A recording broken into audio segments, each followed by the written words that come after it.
Lecture du 2e livre de Samuel. En ces jours-là, David, après avoir battu les Amalécites, revint à Siclag et y demeura 2 jours. Or, le 3e jour, un homme arriva du camp de Saoul, les vêtements déchirés et la tête couverte de poussière.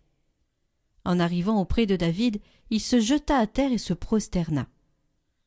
David lui demanda « D'où viens-tu donc ?»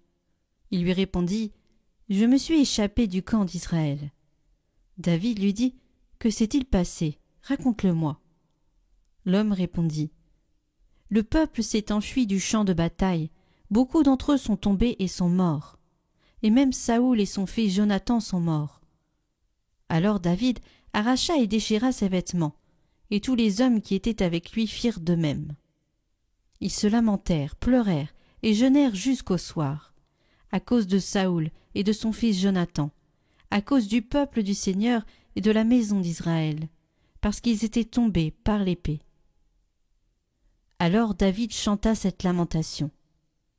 Ta fierté, Israël, transpercée sur tes hauteurs. Comment sont-ils tombés, les héros? Saoul et Jonathan, aimables pleins de charme, ni dans la vie ni dans la mort ne furent séparés, plus rapides que les aigles, plus vaillants que les lions. Filles d'Israël, pleurez sur Saoul. Il vous revêtait de pourpre somptueuse et rehaussait de joyaux d'or vos vêtements. Comment sont-ils tombés, les héros, au milieu du combat? Jonathan, transpercé sur les hauteurs. J'ai le cœur serré à cause de toi, mon frère Jonathan. Tu étais plein d'affection pour moi, et ton amitié pour moi était merveille, plus grande que l'amour des femmes. Comment sont-ils tombés, les héros? Comment ont-elles disparu, les armes du combat?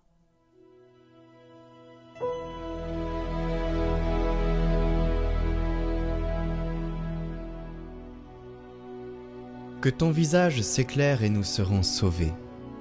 Berger d'Israël, écoute, toi qui conduis Joseph ton troupeau, resplendis au-dessus des kéroubim, devant Éphraïm, Benjamin, Manassé, réveille ta vaillance et viens nous sauver. Seigneur Dieu de l'univers, vas-tu longtemps encore opposer ta colère aux prières de ton peuple, le nourrir du pain de ses larmes, l'abreuver de larmes sans mesure? Tu fais de nous la cible des voisins, nos ennemis ont vraiment de quoi rire.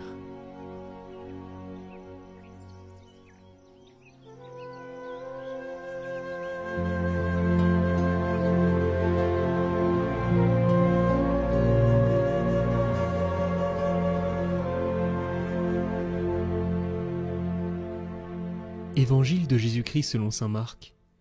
En ce temps-là, Jésus revint à la maison, où de nouveau la foule se rassembla, si bien qu'il n'était même pas possible de manger.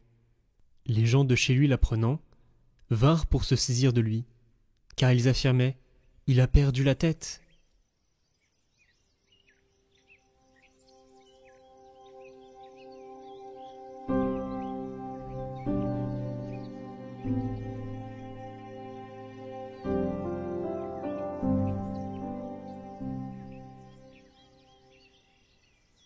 Commentaire de sainte Thérèse de Calcutta. Jésus, un homme mangé.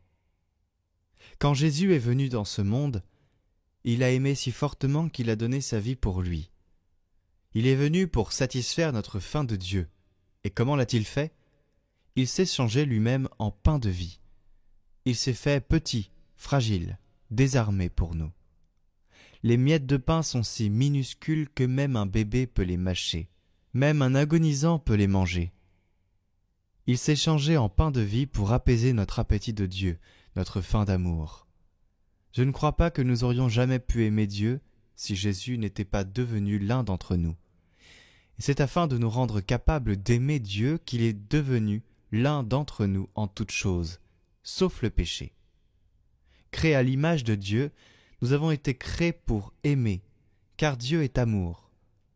Par sa passion, Jésus nous a enseigné comment pardonner par amour, comment oublier par humilité. Trouve Jésus et tu trouveras la paix. Retrouvez le chant du jour en lien en haut à droite et dans la description.